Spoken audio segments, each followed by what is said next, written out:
most amazing top 10ers, how are you beauties doing today? I love that you guys seem to love our royal content so much, because I love it so much. As you seem to enjoy our Queen Elizabeth content, I am bringing you the top 10 Queen Elizabeth secrets you're not supposed to know, so shh. Before I get started, I just want to shout out our new gaming channel. It's called Top 10 Gaming, which is going to be our whole top 10 dedicated to games and all of that kind of fun. So if you love gaming and if you love top 10, then go check it out. Okay, so back to Queenie baby. Here are the top 10 secrets you're not supposed to know. Coming in at number 10, lady after my own heart, she loves a good gin cocktail. Absolutely she does. Like all good Brits, Queen Elizabeth loves to swill a little gin from time to time, and who can blame her? Her favourite is said to be gin and Dubonnet. Dubonnet is a French fortified fruity wine that goes very well with gin. Coming in at number 9, she wears a full-length Liberty print nightie to bed. Now this is all according to the guy that broke into her bedroom in 1982. Michael Fagan made headlines when he broke into Buckingham Palace undetected and opened up the curtains of the Queen's four-poster bed. He said in an interview with newspaper The Independent that her nightie was one of those, I quote, Liberty prints, and it was down to her knees. Very conservative of her. I hope she had a matching cap, like Wee Willy Winky. Coming in at number 8, she is hilarious. A well-kept secret is that the Queen of England is full of all kinds of lols. According to her inner circle, she is a dab hand at impersonations, and her American accent is uproarious. Her friends also say that she makes an excellent Concorde impression, mimicking the sound of the now defunct plane as they flew over Buckingham Palace. I for one really actually want to hear that. The Queen also had the humour to drive around Saudi Arabian royalty on her estate. Saudi Arabia is of course a country where women aren't allowed to drive. I love a boss queen. Coming in at number 7, her dogs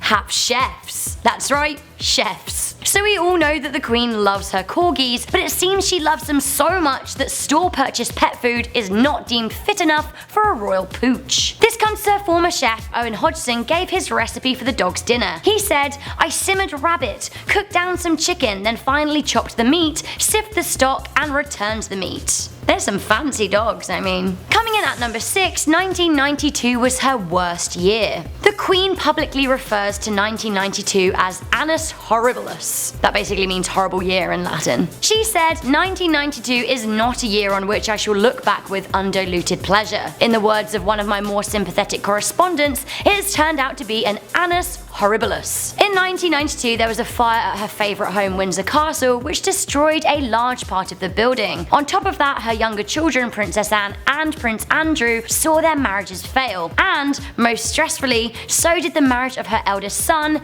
heir to the throne, Prince Charles. His failing relationship with Princess Diana made endless headlines. The Queen's family name was dragged through the mud on all fronts. Then, at the end of the year, the Sun newspaper published her speech ahead of its Christmas airing. She ended up suing them. It was very stressful. Coming in at number 5, her mother was rumoured to be a racist. Uh-oh. I know it was a different era, but that really is no excuse. The Queen Mum, also called Elizabeth, was 101 years old when she passed away in 2002. Her royal diarist, Sir Roy Strong, has recently claimed that he left out the Queen Mother's racism because it was, and I quote, too awful. It is rumoured that she was colour prejudiced. Moving on to number 4, the Queen is exempt from all freedom of information requests. Like most countries, the UK has a freedom of information system that basically allows the press and the public to reasonably ask questions. Many say that this is absolutely vital in a democratic society like the UK, but the royal family have used their powers to block the Freedom of Information Act from applying to them. To put it simply, the Queen's private affairs can stay very private. Coming in at number 3, she halted her sister's marriage. For those of you who watch the Netflix show The Crown, you probably won't be surprised by this. It's true that The Crown is inspired by truth, not 100% created from it, but the part about her sister Margaret's affair with Peter Townsend was true. The Queen's younger sister, Princess Margaret, fell in love with a divorcee 16 years her senior. The Queen then asked for her sister to wait a year before marriage as she thought it would diffuse the chaos. In the end, Margaret had to choose between her love of Group Captain Townsend and her title as princess. Had she not had to choose, it is almost certain that they would have wed. Coming in at number 2, Queen Elizabeth II was never supposed to be the Queen. In fact, her father was never supposed to be the king. King George VI was originally named Prince Albert. He was the second son of King George V. King George V's eldest son Edward originally became the king following his death, but he abdicated when he fell in love and proposed to an American divorcee, Wallis Simpson. His reluctant brother Albert took the throne as King George VI, and as he had 2 daughters and no sons, his eldest daughter Elizabeth became the queen. So here we have our final Queen Elizabeth II secret that you're not supposed to know, and that is, she's related to her husband. Of course, those with a family tree know that this isn't so much a secret, more an often disregarded and unacknowledged fact that they just sweep way under the carpet. Back in those days, marrying a family member wasn't so frowned upon as it is today. In fact, her great-great-grandmother Queen Victoria married her first cousin Albert. Philip is actually only the Queen's 3rd cousin. His great-great-grandmother is Queen Victoria too. They also share a great-great-grandfather on the other side, Christian IX of Denmark. So, double related. Wow.